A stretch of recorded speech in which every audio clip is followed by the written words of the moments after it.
Hey everyone, welcome back to the Alberta Roundup. I'm your host, Rachel Emmanuel. Let's take a look at what we're going to be talking about here today. Alberta Premier Danielle Smith has said she's open to pulling out of new federal programs. Failed UCP leadership candidate Leela Aheer has said she won't run for the party in the next general election. The Alberta NDP, meanwhile, want to lower the voting age and expand access to abortion across the province. And Danielle Smith has denounced the WEF. We're also going to be giving you the latest update to the Trudeau Liberal gun grab scheme. All that and more happening now on the Alberta Roundup. Up first, Alberta Premier Danielle Smith has said she's open to pulling out of new federal programs or avoiding federal consultations when they aren't in the province's best interests. The Premier published a letter on Thursday that she had sent to her cabinet ministers, outlining the strategies they must use when they're dealing with the federal government. Let's take a look at that now. In the letter, Smith said, quote, "There may be cases where Alberta will seek to opt out of new federal programs if they aren't in Alberta's best interest. The new Premier said Ottawa often avoids meaningful engagement with Alberta. That has to change, she said. Ottawa must provide open, honest, and early communication with the province. Quote, if the federal government does not honor cooperative federalism through meaningful engagement, we will simply not participate in their consultations."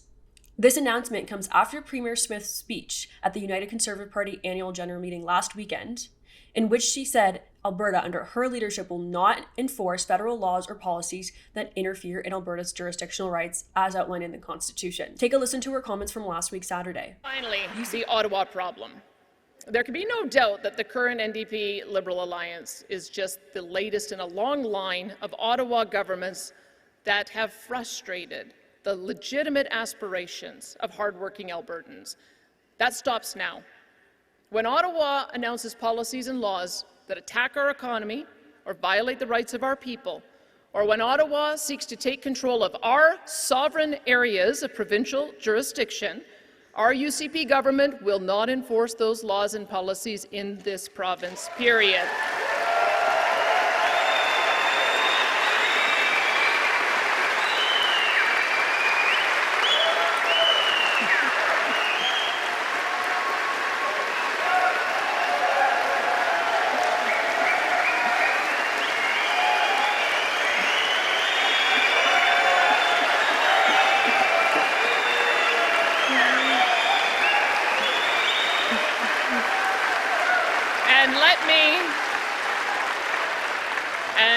Let me be very clear. I will never, ever apologize for standing up for the people of Alberta and the province that I serve.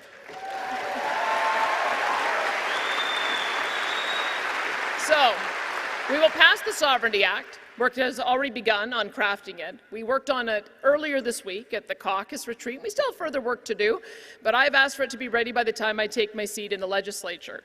We will then introduce it, and we will pass it, and we will use it to push Ottawa back into its own lane every single time that they step out of line and intrude on our constitutional rights. Alberta will no longer ask permission from Ottawa to be prosperous and free. UCP MLA and failed leadership candidate Leela Aheer has said she won't run for the UCP in the next general election, which is in spring 2023. As you guys know, Leela Aheer was the first to fall off the ballot in the party leadership contest earlier this month. She had just 1.7% of party member support when she fell off. She was also a vocal critic of Danielle Smith during the campaign and was the only of the 7 leadership candidates not named in Smith's cabinet. The Chestermere Strathmore MLA posted a lengthy statement on Twitter in which she said she was grateful for the opportunity and that the United Conservative Party members have chosen a new direction and she respects that decision. Quote, "I am so unbelievably grateful for the time I have been privileged to serve all Albertans." Okay guys, time to move to your favorite topic. That's right, the Alberta NDP. Party hosted its convention last weekend in Calgary, and they passed a couple interesting resolutions. Let's take a look at them. One of the resolutions sought to lower the voting age from 18 to 16. This resolution passed. Now, it's worth noting that resolutions that passed aren't necessarily binding on the party, meaning the party does not have to include them in their election platform. It's also worth noting that the federal NDP sought to lower the voting age in a motion which failed in the House of Commons just last month. So it doesn't look like there's a lot of interest from this elsewhere across the country. They also sought to expand access to abortion across the province, and another interesting resolution focused on affordability. Let's take a look at that one. That resolution called on the United Conservative Party government to work directly with the opposition to create an all-party committee on food affordability and routine government reporting on grocery prices. Now, I had the opportunity to ask Premier Smith about this resolution on Monday at a press conference just after her cabinet was sworn in. Take a listen to her response for yourself. Rachel Emmanuel, True North. The NDP at their convention this weekend passed a resolution calling on the UCP government to work with the opposition on lowering grocery costs. You obviously said at the UCP annual general meeting affordability was one of your caucus's key priorities. What's your response to that NDP resolution? Well, I'd welcome Rachel Notley saying that she rejects a 300% increase in the carbon tax. That's the number one thing that she could do, because if she wants to bring affordability to the fore, then she can't be adding arbitrary costs on gasoline, diesel, electricity, home heating. She's supported her leader, Jagmeet Singh, at the federal level in increasing the carbon tax. And so, quite frankly, I don't think that any of her statements on this have any credibility until she's prepared to argue against that.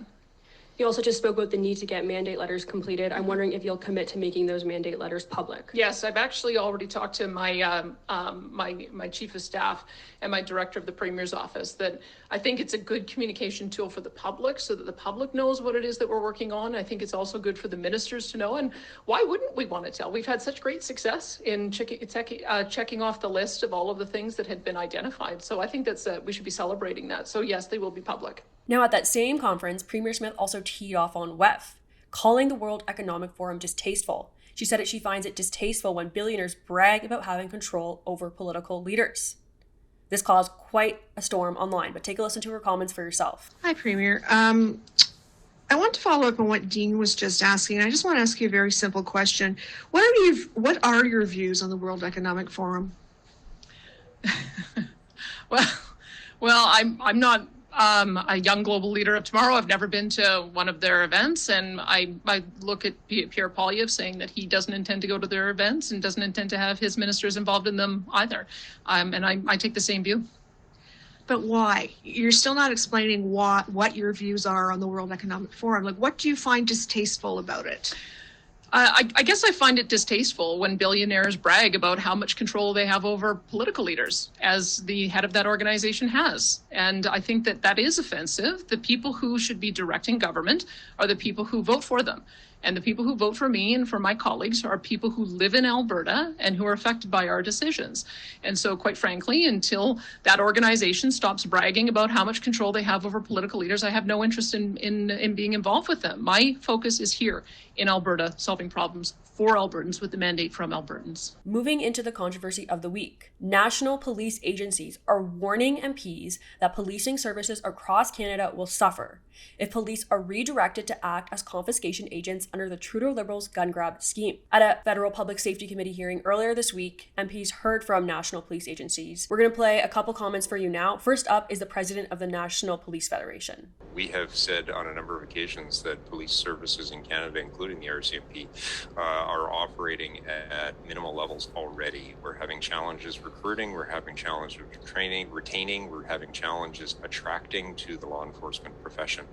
So as every time that we increase the mandate of police officers on the street, there has to be something that gives.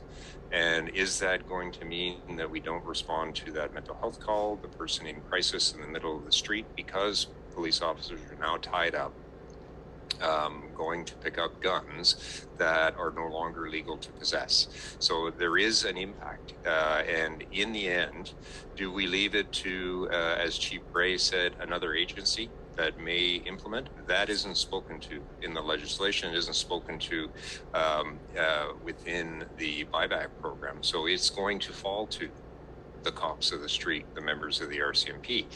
Without sustained resources, something has to fall off the plate. And now, take a listen to the warning from the Canadian Association of Chiefs of Police. Regarding the mandatory buyback program, of course, there's been a lot of talk about this, the requirement to make assault-style weapons permanently inoperable.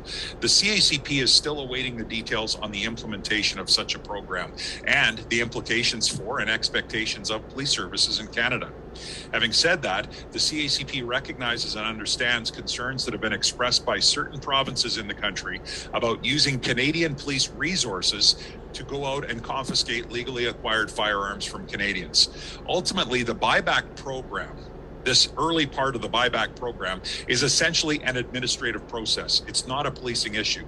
As a result, such a program could be managed by entities other than police services, thereby allowing police resources to be focused on those who refuse to follow new law, and more importantly, on addressing border integrity, smuggling, and trafficking. So in conclusion, the CACP supports improving safety for the public and for frontline police officers. Okay guys, what we're watching in the weeks to come.